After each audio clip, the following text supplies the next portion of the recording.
Welcome to Central Christian Church Bible Story Time. I'm going to share a true story from the Bible with you today. The Bible is a big book made up of a lot of little books written by a variety of people who were inspired and instructed by God to tell His story. We're going to call today's story Jacob and Esau. Abraham had one son, Isaac. Isaac married Rebekah. They had twin boys named Esau and Jacob. Even though Jacob and Esau were twins, they didn't look anything alike. Jacob liked to stay inside and do peaceful things. Esau was hairy, and he loved to play outside and hunt animals. Because Esau was the first of the twins to be born, he was the one who would receive the family birthright and blessing.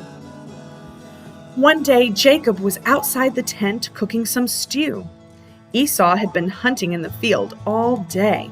Exhausted from the hard work of looking for wild animals, he was famished. That means really, really hungry. As Esau got closer to the tents, he smelled Jacob's delicious stew.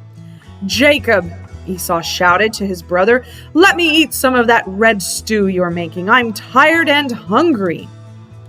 Jacob was a trickster. "Okay, but give me your birthright in exchange," Jacob said. "Fine, I'm about to die of hunger. I don't care about the birthright. Just give me some stew," Esau roared. Esau grabbed the stew, some bread, and devoured it as fast as he could. Esau had just rejected his birthright, leaving Jacob to inherit all of the family's wealth and possessions. Many years later, Isaac, their father, was old and dying. It was time to bless his oldest son, Esau. "Come here, Esau," he said. "I'm old.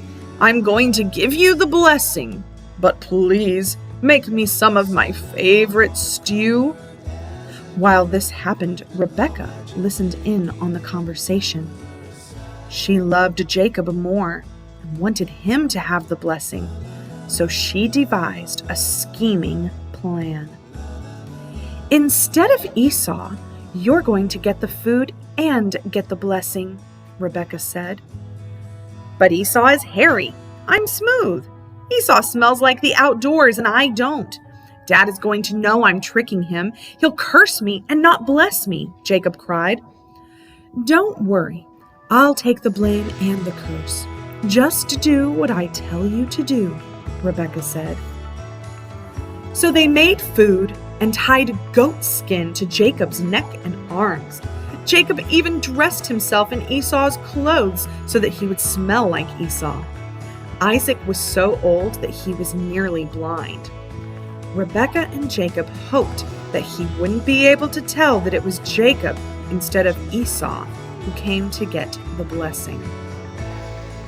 Jacob went to his father, pretending to be Esau. "My father, it's me," Jacob said, trying to make his voice low and gruff like his brother. "Who are you?" his father asked in a feeble voice. "It's me, Esau. I did what you wanted. Here's your food.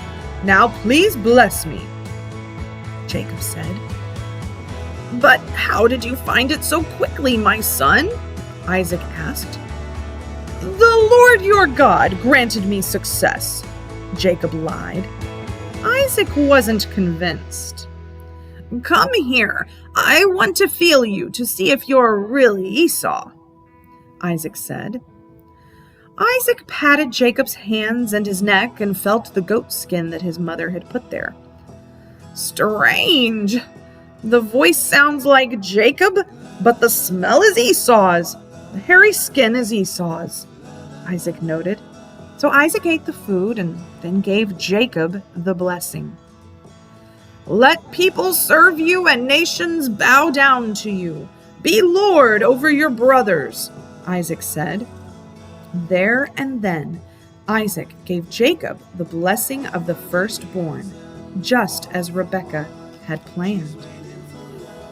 Hours later, Esau returned from the hunt and prepared his father's favorite stew. He came into the tent and gave his father the stew, waiting for Isaac to bless him. "What? Who are you?" Isaac asked in confusion. "Your firstborn, Esau, of course." "No, oh no!" Isaac trembled violently. "Then who came in before you? I blessed him instead of you. He got the firstborn blessing." Esau roared, filling the tent with a horrible cry of anger and grief. Esau hated Jacob. He had tricked him out of his birthright and now his blessing. His whole life's reward for being the first son of his father. Esau said he would kill Jacob.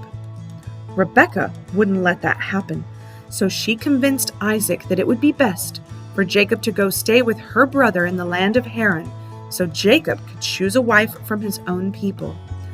Isaac agreed and sent Jacob away, but sending Jacob away would not make him safe forever. Lying and tricking people always creates problems. What Jacob and Rebekah did was very wrong, and we'll find out next time that Jacob would pay the consequences of his actions.